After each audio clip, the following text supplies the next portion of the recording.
மேடையில் அமர்ந்திருக்கும் அனைவருக்கும் வணக்கம்.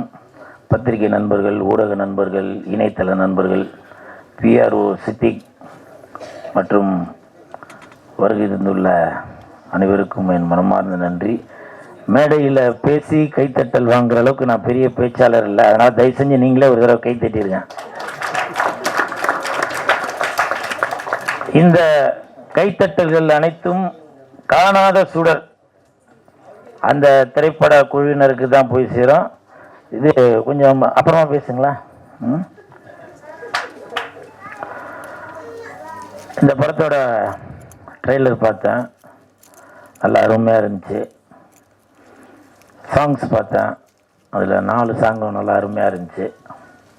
அதில் ஒரு இந்த பீச்சில் லவ் பண்ணுற மாதிரி ஒரு சாங் ஒன்று வந்திருக்கோம்.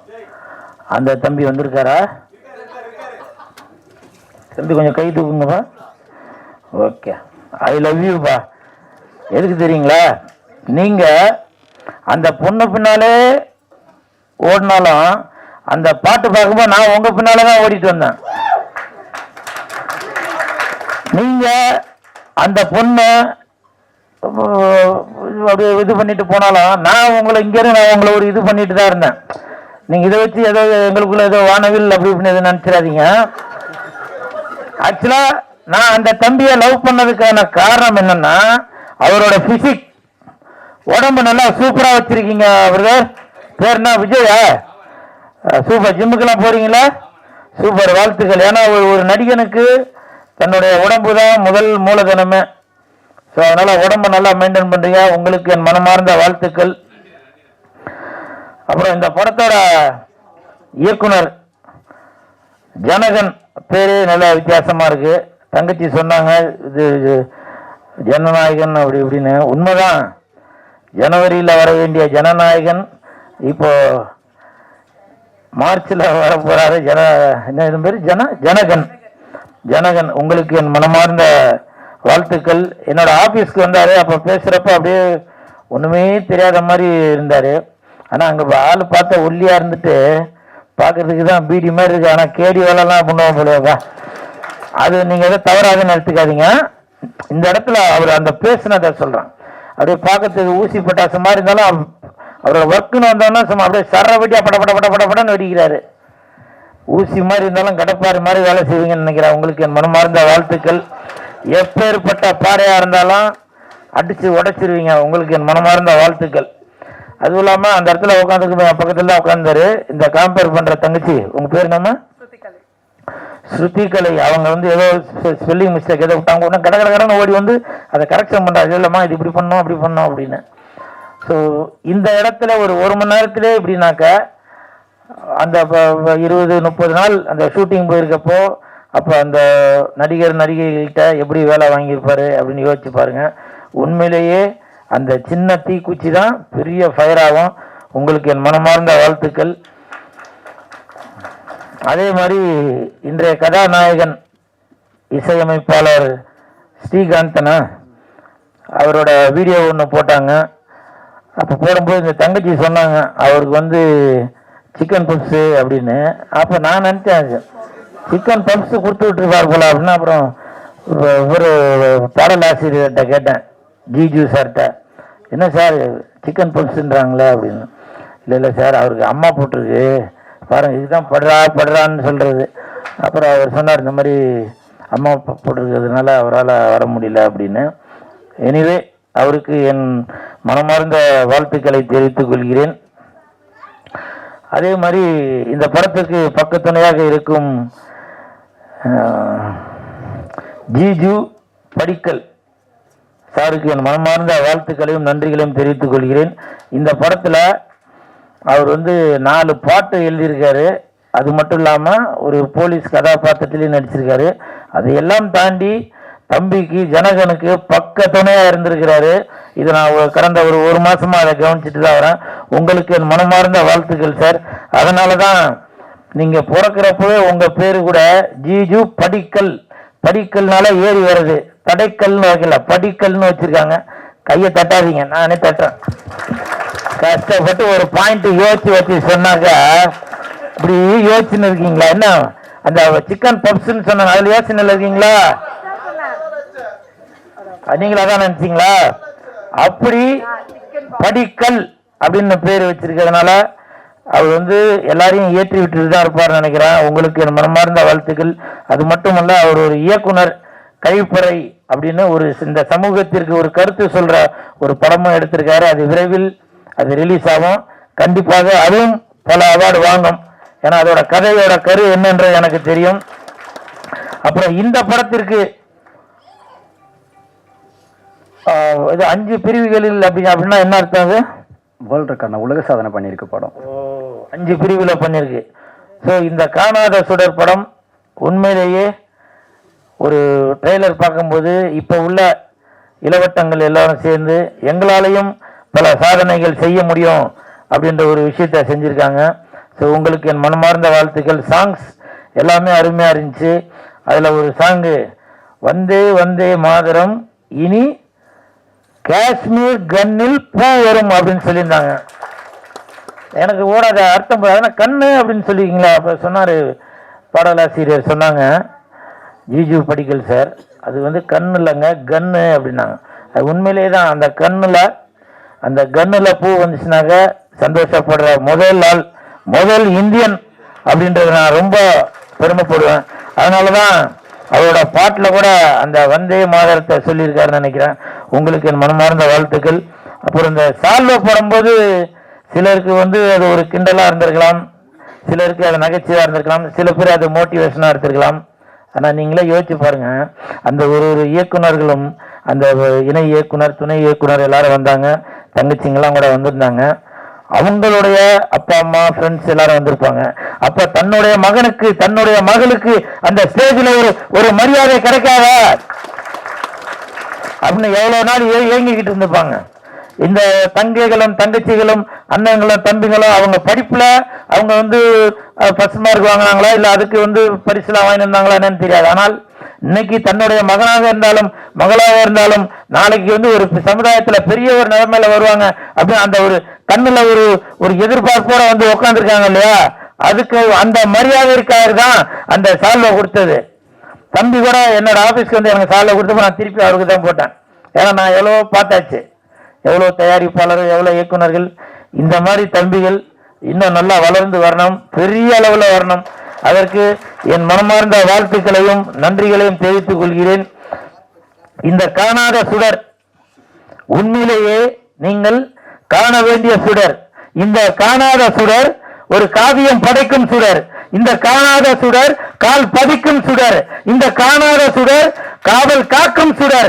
இந்த காணாத சுடர் கானம் பாடும் சுடர். இந்த இந்த காணாத சுடர் காலம் பதிக்கும் சுடர். இந்த காணாத சுடர் ஸ்பெல்லிங் மிஸ்டேக் ஆகி போச்சுப்பா. எனிவே இல்ல தண்ணி இருக்காமா? எனிவே இந்த காணாத சுடர் கண்டிப்பாக கண்ணாடி மாதிரி ஜொலிக்கும் சுடர். முடிவா சொல்றேன், இந்த காணாத சுடர் கோப்ப மவன கரும்பு மாதிரி இனிக்கும் சுடர். இந்த வெற்றி விழாவில் நான் வந்து உங்களை சந்திக்கிறதுல ரொம்ப சந்தோஷப்படுவேன். தேங்க்யூவா. ஏன்னா இனிமேட்டு பேச போறதான் பாயிண்ட்.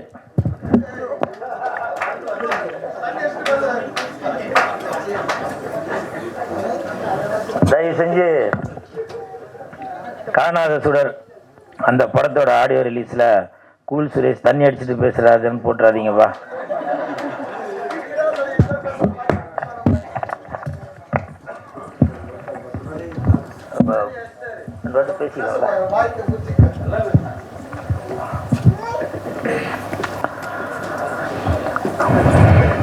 இந்த படத்துல நிறைய சகோதரிகள் நடிச்சிருக்காங்க.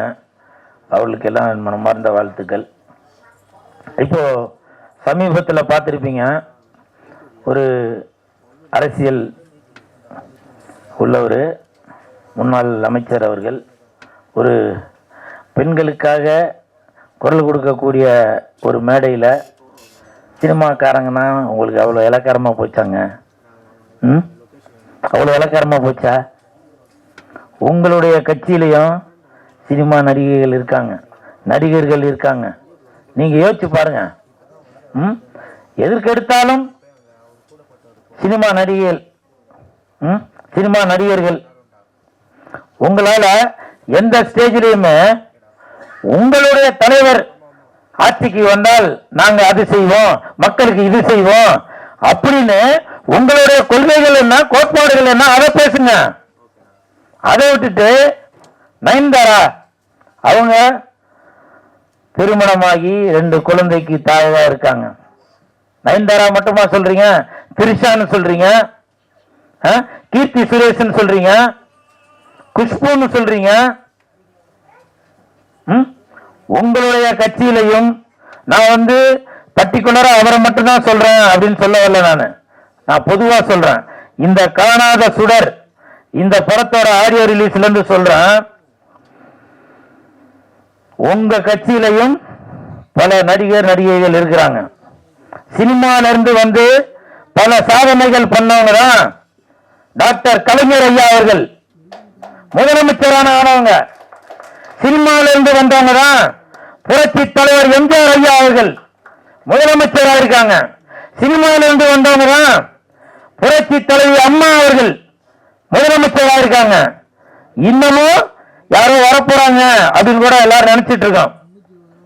அப்படி இருக்கும்போது நீங்க வேற எதுனா ஒரு ஸ்டேஜ்ல இருந்தா கூட ஏதோ வாய் தவறி வந்துருச்சு அப்படின்னா கூட பரவாயில்ல.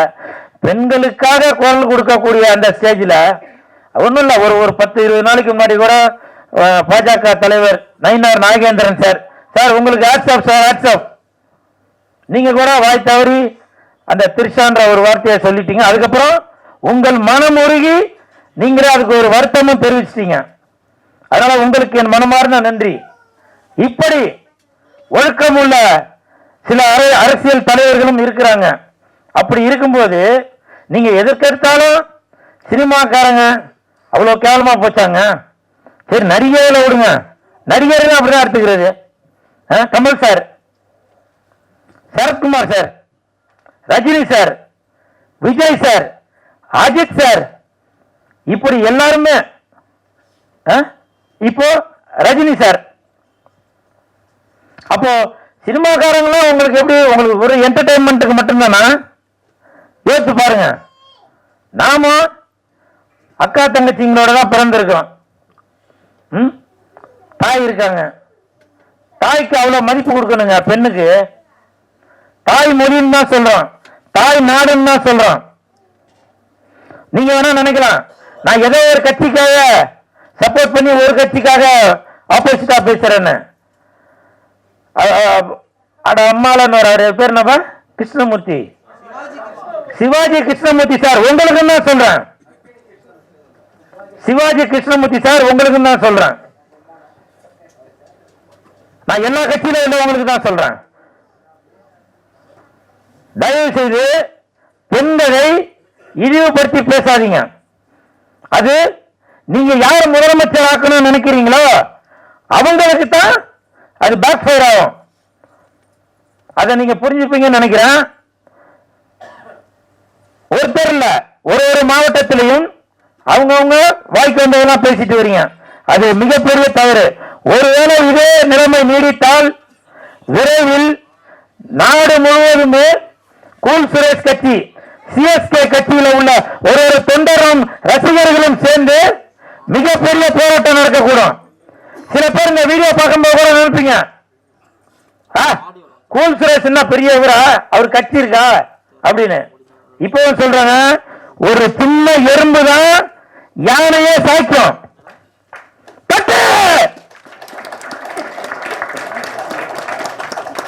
அந்த நங்கூரம் தான் ஒரு கடலையே கப்பலை நிறுத்தும்.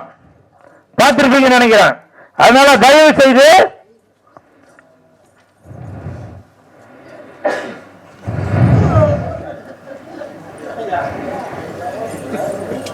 இது யாரோட மனதையும் புண்படுத்தணும் அப்படின்றதா சொல்ல வரல நானு.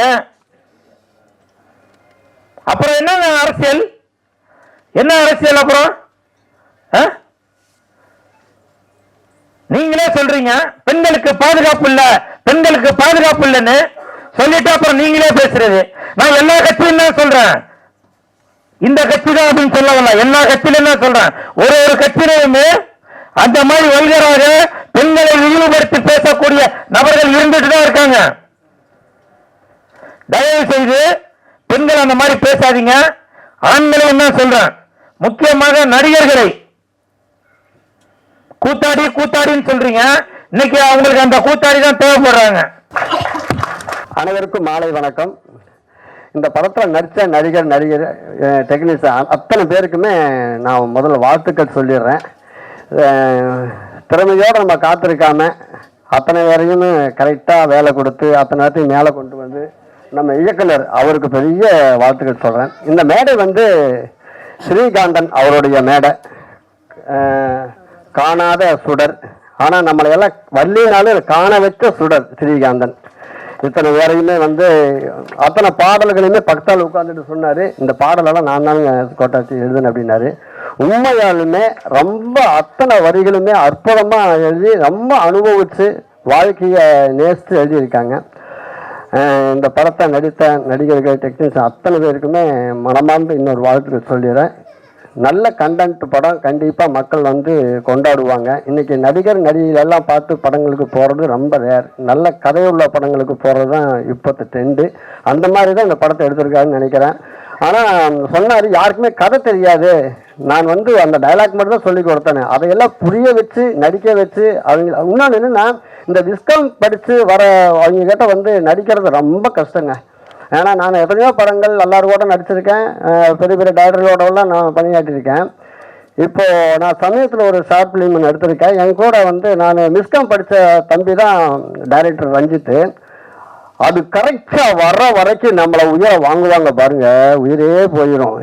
அது அவங்களா யோசிச்சு அவங்களா ஒரு கதைக்குள்ள அவங்களா கற்பனையில் ஒரு விஷயம் இருக்கும், அதை இங்கே எதிர்பார்த்துட்டே இருப்பாங்க. அது எப்படி வரும், நாம் ஒன்று எதிர்ப்போம், அது வர வரைக்கும் நம்மளை விட மாட்டாங்க. அந்த மாதிரி எல்லா கட்டையுமே சூப்பராக வேலை வாங்கியிருப்பாருன்னு நினைக்கிறேன் தம்பி. உண்மையாலுமே இவரை பார்க்குறப்ப ஸ்டார்டிங்கில் நம்ம முருகதாஸ் சார் எப்படி வந்தாரோ அது மாதிரி இருக்கிறாரு இவரும் அந்த இடத்துக்கு வந்து ஆச்சரியமாக அடைவார்னு நம்புகிறேன். வாழ்த்துக்கள் எல்லாருக்கும் அனைவருக்கும் வாழ்த்துக்கள். நன்றி, தேங்க்யூ.